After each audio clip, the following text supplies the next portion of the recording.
Okay, so 4.2 starts to dive into what the bulk of chapter 4 is about. It's about exponentials and logarithms, so we'll start with exponentials. For that, we have to remind ourselves what it means to have a rational exponent. So if we have a to the m over n power, if a is a real number, m is an integer, and n is a positive integer, and the nth root of a is a real number, then a to the m over n is really rewritten as the nth root of a to the m. The way this works is this is really a to the 1 over n to the m. Remember, because power to a power would multiply. And of course, a fractional power like that is really a root. Now, of course, you could do a to the m on the inside and the square root of the nth root on the outside. However, it's much easier for us if we're doing this by hand to make the numbers smaller before they get bigger. When you make the numbers bigger before they get smaller, you're going to run into trouble with trying to find the proper root.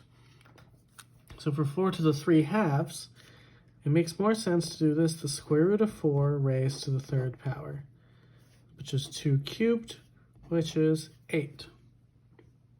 27 to the 1/3 power is really the same as the cube root of 27, which is 3. 64 to the negative 3 halves power is the square root of 64. The negative always goes with the outside power, not the root, which is 8 to the negative third. To remind ourselves what happens when we raise a number to a negative exponent, it becomes a fraction. This isn't 8 times negative 3 or 8 to the third with a negative in front. This is 1 over 8 to the third, which is 1 over 512. That's going to apply. It's going to be important moving forward to understand how negative exponents work. So, properties of exponential functions. A to the x is a unique real number for all real numbers x. All it means is that our domain is negative infinity to infinity. A to the bth power and a to the cth power are equal to each other if and only if b equals c. Exponential functions are 1 to 1. If a is greater than 1 and m is less than n, then a to the m is less than a to the nth. All they're saying is that if a is a number greater than 1, the more times you multiply by that number, by raising it to a power, the bigger your output gets. So the function is increasing if a is greater than 1. However, if a is a fraction, that's between 0 and 1, the more times you multiply by a fraction, actually the smaller the number gets, so it's decreasing. One thing to note for the range of a to the x, the possible y values, is only from 0 to infinity. That's because, again, raising it to a negative power turns it into a fraction, and fractions get closer and closer to 0, but they never get there, and they never become negative. However, it will always be able to go to infinity. Now, this is, of course, can be moved by transformations, but this is a general baseline. As a result of how negative powers work, we only have a few options. So we did this with the graphs before on what our possible graphs look like. If we have we either have a between 0 and 1 or a is greater than 1, then we can either potentially have a negative in front of the exponent or not. We could also have a negative in front of the whole thing, but those are our only real options. 2 to the x, anything to the 0 power is 1. 2 to the first power is 2. 2 squared is 4. So on the right side, it almost makes a parabola-like shape. It'll be much steeper as it goes, though. On the left side, though, 2 to the negative first is 1/2. 2 to the negative second is 1/4, 1/8. So it kind of levels off like there's an asymptote there, which with this end behavior kind of is on the left side. So it's somewhere between some aspects of a rational function and aspects of a quadratic in terms of visuals. 1/2 to the x, the only difference between 2 and 1/2 to the x is the more times you multiply by 1/2, it actually gets smaller. So instead of leveling off on the left, it levels off on the right. And instead of leveling off or getting large on the right, it's now getting large on the left. Because 1/2 to the negative first is 1 over 1/2. 1 divided by 1/2 is actually 2. So these mirror each other in many ways.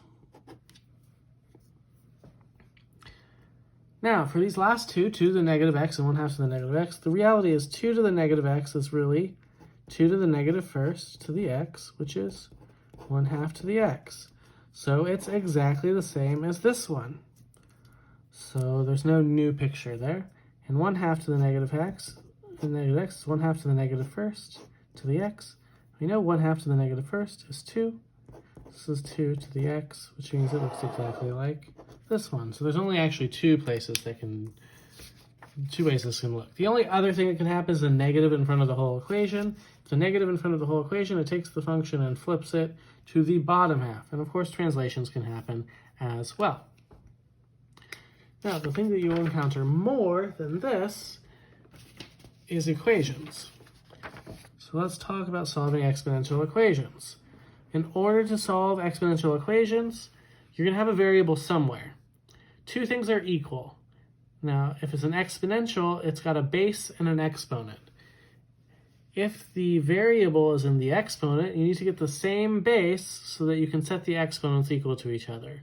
If the variable is in the base, you need to get the same exponent so you can set your bases, or set your bases equal to each other. And sometimes this is going to require a little finesse. So like 1/3 to the x power. My x is in the exponent, so I would like to get my base to be the same between both sides of the equation. Now, most people have a difficulty with 1/3. Remember, 1/3 is 3 to the negative first. So this is really 3 to the negative x equals 81. So now we'd really like 81 as a power of 3. So 3 to the negative x equals 3 to the fourth. So if the bases are equal, then the exponents have to be equal. So negative x equals 4. Divide by negative 1 to get x equals negative 4. So what that means is 1/3 to the negative fourth power is 81, which is true. Looking at 2 to the x plus 4 equals 8 to the x minus 6. Again, my variable's in the exponent, so I need my same base. So how do I do this here? Since we have two exponents, there's no real messing with that. I need to be able to turn 8 into a 2, maybe. In this case, yes, I can turn an 8 into a 2. We have 2 to the x plus 4. 8 is 2 cubed. This is 2 cubed to the x minus 6. Remember, power to a power you multiply, which will require distributing. 2 to the x plus 4 equals 2 to the 3x minus 18. The two sides are equal and the bases are equal, then the exponents must be equal. Get my x's to one side. I'm going to add the 18 and subtract x. To get 22 equals 2x, divide by 2. You get x is 11. What that means is 2 to the 15th is equal to 8 to the 5th, which is true. And then we've got one more on this page. We've got x to the negative 4/3 equals 81. So now my variable's in the base, so I would like to get the same exponent.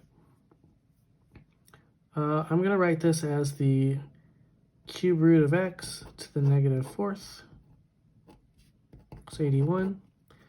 So if I could get to a negative 4th power, that would be nice. Well, that's really perfect because I already know 81 from problem 1 is 1/3 to the negative 4th. So the cube root of x to the negative 4th equals 1/3 to the negative 4th. Now, we'll talk about this a little more later. Cube root of x then is 1/3. If we cube both sides, we get x is 1/27th. However, one thing to note here is we took